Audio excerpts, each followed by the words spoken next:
मेरी प्रिय आत्माओं, मैं आज आपके सामने ज्योतिष भाग 1 के विषय में अपने विचार व्यक्त करता हूँ। साथ ही आपसे आशा रखता हूँ कि आप इसे ध्यानपूर्वक सुनिएगा। आपको ज्योतिष के विषय में वास्तविक ज्ञान हो जाएगा। देखो नहीं हाथ की रेखा, उल्टो मत पतरा पोथी, मीन मेष को कर न सकेंगे ये सारे बातें थोथी। गुरु विशिष्ट से पंडित जानी, शोध के लगन धरी, सीता हर मरण दशरथ का वन में भक्ति पड़ी। स्वद्रा कुमारी चौहान। बड़े भड़कते हैं लाखों पंडित, हजारों दानी, करोड़ों सियाने, जो खूब देखा तो आकर यार, खुदा की बातें खुदा ही जाने। गणित जोश वेद का अंग है। इसमें भूभर्ग, भूगोल, खगोल विद्या आती है। ये शास्त्र वेदों के अन्य अंगों की भांति वेद समझने के लिए आवश्यक है। जैसे आचार्य भास्कर लिखते हैं, शब्द शास्त्रम मुख्यम जोषत चक्षुषी, श्रोत्रम मुक्तम निरुक्तम चय कल्पय करो, याति शिष्याद वेदस्य सा नासिका पदम द्योए छंदम आद्यर बुदय। व्याकरण वेद के मुख, व्याकरण वेद के मुख के, जोश नेत्र के और नुक्त स्रोत के समान है। कल्प हाथों के समान है, शिक्षा नासिका के समान है, पाप छंद के समान है। और ऐसा प्राचीन विद्वानों का विचार है। वस्तुतः गणित जोश सत्य वैज्ञानिक है। जैसे प्रत्येक वर्ष 21 मार्च और 23 सितंबर को दिन रात बराबर होते हैं और 22 दिसंबर को सबसे छोटा दिन और 21 जून को सबसे बड़ा दिन होता है। इसी प्रकार जब चंद्रमा सूर्य और पृथ्वी के बीच में आ जाता है तो सूर्य ग्रहण, और जब पृथ्वी सूर्य चंद्रमा के बीच में आ जाती है तो चंद्र ग्रहण लग जाता है। इसी प्रकार सूर्य एवं सूर्यास्त का समय, तिथियों एवं ऋतुओं का परिवर्तन का ज्ञान व्यक्ति को हो जाता है। विभिन्न ग्रहों का व्यास कितना है, ये सूर्य से कितनी दूर पर स्थित है। जैसे इसके अध्ययन से प्रतीत होता है कि पृथ्वी की परिधि 24,902 मील और व्यास 7,926 मील है।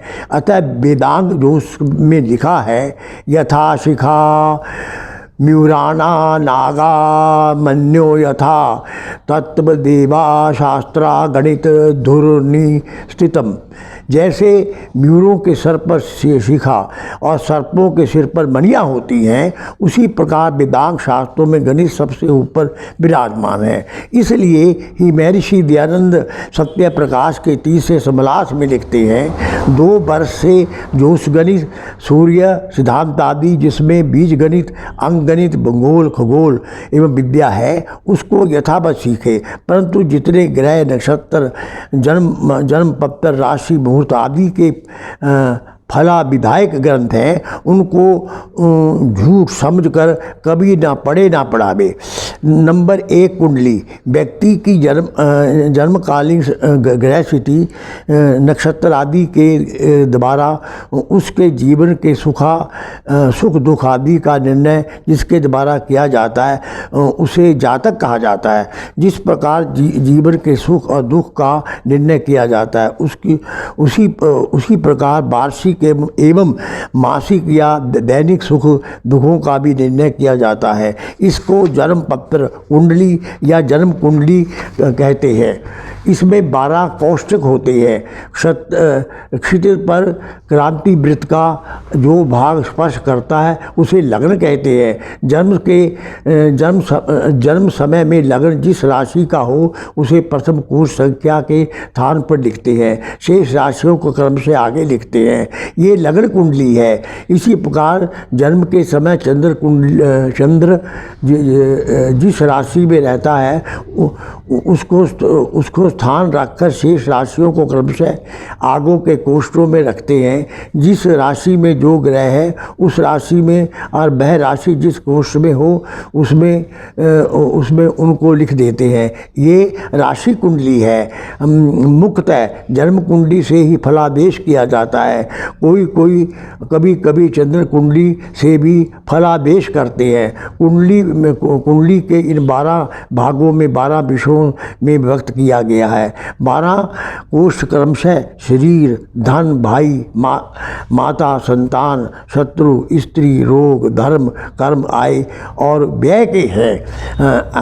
इनको भाव या स्थान भी कहते हैं। मनुष्य जीवन के लिए अपेक्षित समस्त विषय इसके अंतर्गत आ जाते हैं। यह सब फली जोश है। आप एक व्यक्ति की कुंडली से फलादेश निकाल लीजिए और उसके बाद अन्य से भी निकालिए, सब के सब भिन्न होंगे। यहाँ तक कि एक ही व्यक्ति एक ही निश्चित समय के बाद कुंडली दिखाइए फिर भी फलादेश भिन्न होगा। अब फलादेशों को मिलाकर कुंडली निकुड़ाना विज्ञान नहीं अपितु मनोरंजन का साधन है। जो होना है वह होकर रहेगा, जो नहीं होना वह कभी नहीं होगा। तो यह सब जानकर क्या होगा, सिवाय इसके जो होना है उसके पहले ही कल्पना करके व्यक्ति दुखी रहने लगे। मैं ऋषि दयानंद सत्य प्रकाश के दूसरे संबलात में लिखते हैं, इसको ध्यानपूर्वक सुनिएगा। प्रश्न, क्या जो आप जन्म पत्र है सो निष्फल है? उत्तर, मैं जन्म पत्र नहीं अपितु इसको शोक पत्र कहना चाहिए। उत्तर, हाँ मैं जन्म पत्र नहीं अपितु इसका नाम शोक पत्र रखना चाहिए, क्योंकि जब संतान का जन्म होता है तब सबको आनंद होता है, परंतु जब वह आनंद तब तक रहता है कि जब तक जन्म पत्र बन के ग्रहों का फल ना सुन ले। जब प्रभु से कहते हैं महाराज आप बहुत अच्छा जन्म पत्र बनाइए, तो धनाढ्य हो तो बहुत लाल पीली रेखाओं से चित्र विचित्र और निर्धन हो तो साधारण रीति से जन्म पत्र बना के सुनाने को आता है। तब उसके माँ बाप जोशी जिसके सामने बैठे कहते हैं इसका जन्म पत्र कैसा है? जोशी कहता है जो है तो सुना देता हूँ। इसके ग्रह बहुत अच्छे हैं, मित्र ग्रह भी बहुत अच्छे हैं, जिनका फल धनाढ्य और प्रतिष्ठावान और जिस सभा में जा बैठेगा वह सबके ऊपर इसका तेज पड़ेगा। शरीर के से आरोग्य और राजमान होगा इत्यादि बातें सुन के पिता आदि बोलते हैं। बाबा जोशी जी आप बहुत अच्छे हो। जोशी जी समझ आते इन बातों से कार्य सिद्ध नहीं होता। तब जोशी जी बोलता है ये ग्रह तो बहुत अच्छे हैं परंतु ये ग्रह क्रूर हैं, अर्थात फलाने ग्रह के योग से 6 वर्ष में इसका मृत्यु योग है। और इसको सुन के माता पिता आदि पुत्र के जन्म के आनंद को छोड़ के शोक सागर में डूब कर जोशी जी से कहते हैं महाराज जी अब हम क्या करें? तब जोशी जी कहते हैं उपाय करो। गृहस्थ पूछते हैं क्या उपाय करें? जोशी जी प्रताप रखते हैं कि ऐसा दान करो, ग्रह के मंत्र जाप कराओ और नित्य ब्राह्मणों को भोजन कराओ तो अनुमान होगा।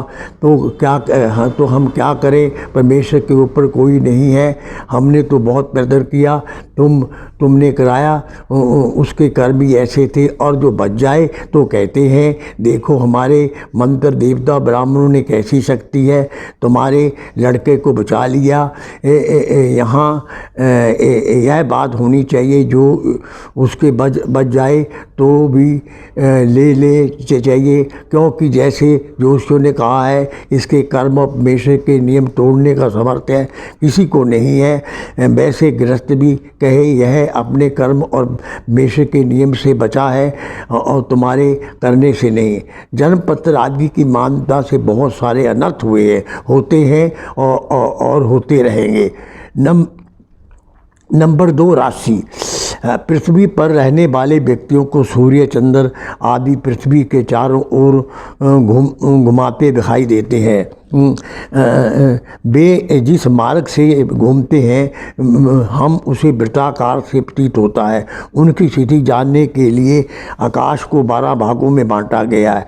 प्रत्येक भाग का नाम और राशि रखा गया है। इस प्रकार आज संसार के 195 देशों में 8 अरब से अधिक व्यक्ति रहते हैं। इन सब व्यक्तियों की 12 राशियां हैं। इस प्रकार एक राशि में लगभग 67 करोड़ लोगों का समावेश हो जाता है। इसका भाव ये है कि 67 लाख व्यक्तियों का गुण कर्म स्वभाव एक सा होना चाहिए।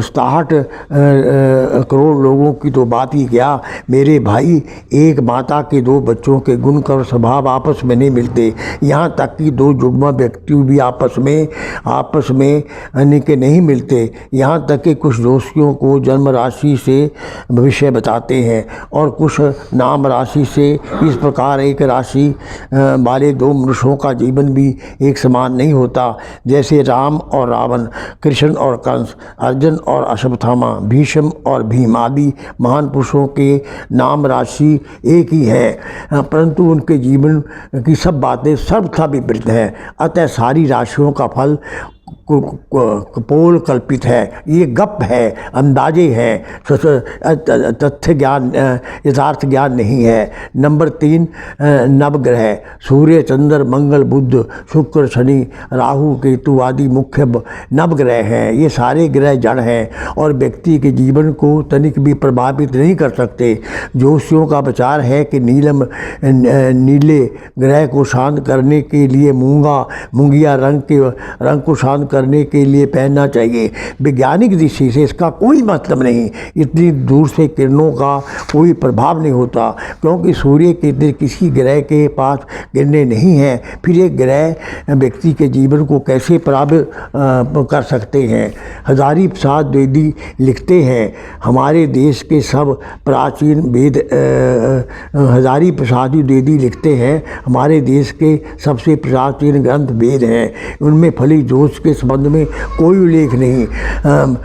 यह विश्वास भारत के आदि युग में बिल्कुल नहीं था। मनुष्य के भाग्य का नियंत्रण कोई आकाशचारी ग्रह या नक्षत्र कर रहा है।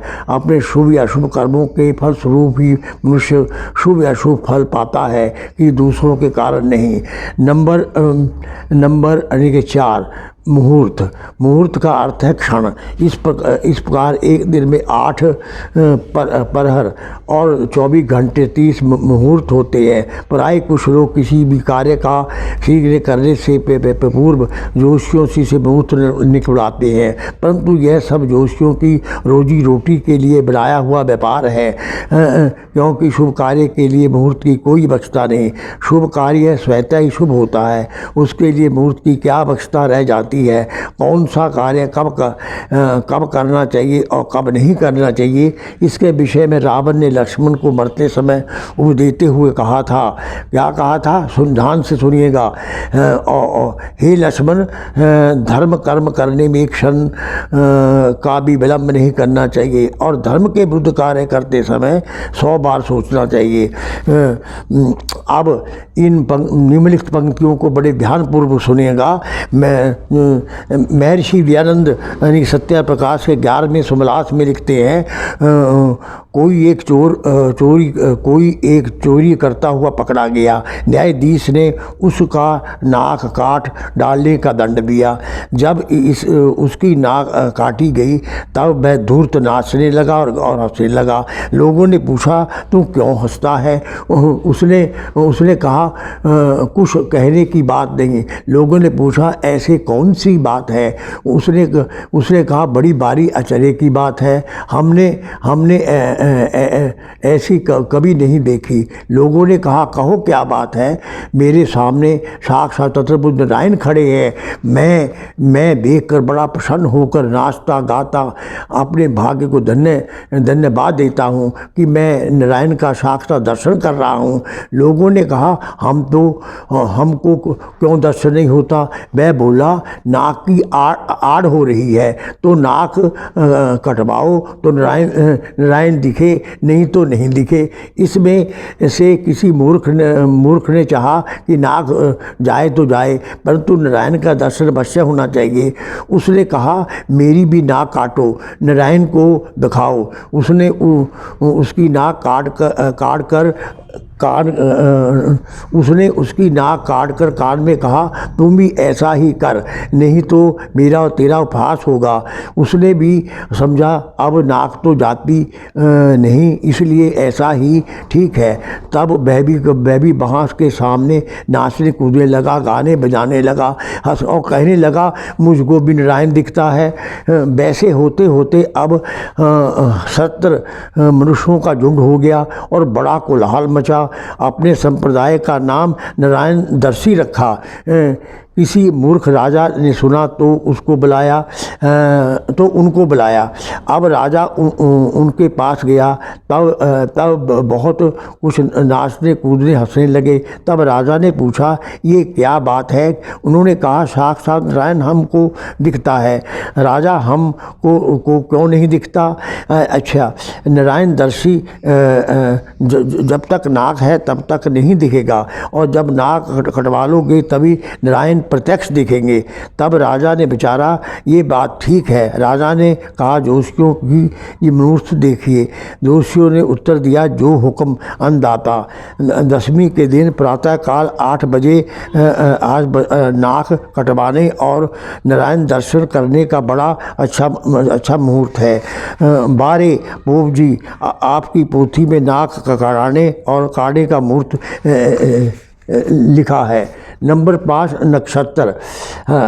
नक्षत्रों की संख्या 27 है। ये सारे के सारे निकटतम प्रकाश युक्त हैं। सूर्य भी एक नक्षत्र है। जो तारे रात के समय दिखाई देते हैं वे सारे नक्षत्र हैं। वृत्त को 27 नक्षत्रों में व्यक्त किया गया है। किसी नक्षत्र के क्षेत्र में जब तक चंद्रमा रहे तब तक सूर्य किसी नक्षत्र के क्षेत्र में जब तक चंद्रमा रहे उतने समय को उस नक्षत्र के नाम से भोजन किया जाता है। इसी प्रकार सूर्य जितने समय तक एक नक्षत्र में रहता है उसको भी नक्षत्र कहा जाता है। चंद्र एक सूर्य का लगभग 1 दिन रहता है। चंद्र एक नक्षत्र पर लगभग 1 दिन रहता है और सूर्य लगभग 13 दिन रहता है। इस सब के फलों का वर्णन है। वास्तव में सारी केवल कल्पना है, तथ्य नहीं है, क्योंकि नक्षत्र स्थायी नहीं अपितु वैज्ञानिकों का कथन है कि 6000 नक्षत्र ऐसे हैं जिनको आंखों से देखा नहीं जा सकता। इनमें से कुछ ऐसे हैं जो स्वल्प कांति वाले हैं और प्रयत्न से ही देखे जा सकते हैं।